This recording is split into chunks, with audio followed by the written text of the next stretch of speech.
Assalamualaikum warahmatullahi wabarakatuh. Perkenalkan, nama saya Panji Sakti Amirwo dari Prodi Psikologi kelas 3D.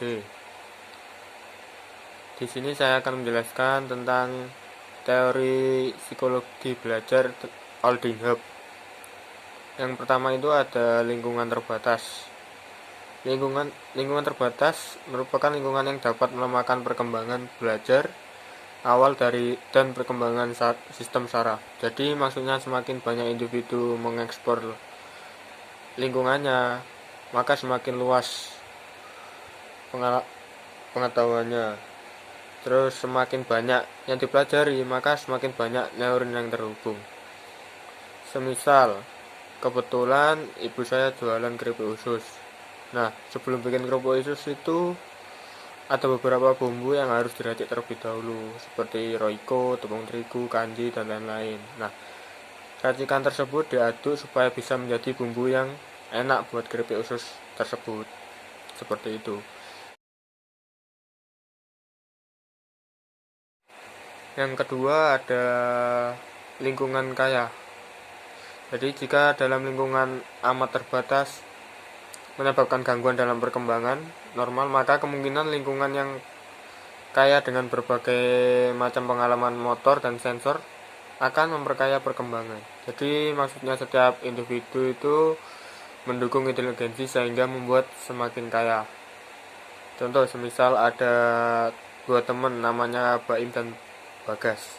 Nah, Baim itu selalu keluar malam tapi diizinin oleh orang tuanya. Sedangkan Bagas kalau keluar malam itu selalu kena marah oleh orang tuanya karena beberapa alasan tersebut seperti banyak kejahatan, terus nggak baik kalau malam dan lain-lain, sehingga eksplor lingkungan Baim lebih banyak belajar tentang lingkungannya daripada Bagas. Yang ketiga ada teori kewaspadaan atau kesiapan. Ketika satu level stimulus terlalu tinggi atau rendah, maka tidak akan kondusif melaksanakan fungsi kognitif, jadi harus dalam keadaan optimal atau stabil.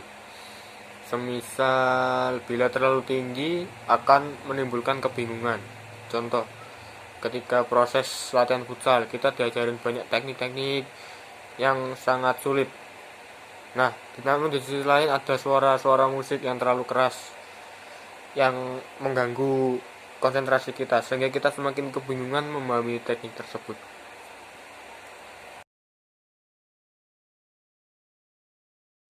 Yang keempat, sifat rasa takut. Hebb menyimpulkan bahwa rasa takut terjadi ketika suatu objek dilihat sebagai sesuatu yang cukup familiar dalam hal tertentu sehingga membangkitkan proses persepsi yang biasa. Jadi apabila yang dilihat tidak sesuai karena kita tidak bisa memprediksi sesuatu. Contoh, ketika kita lewat rumah kosong, tiba-tiba kita kebayang ada suara cewek ketawa, padahal sekitar rumah tersebut banyak orang yang lagi nongkrong. Yang kelima, memori jangka panjang.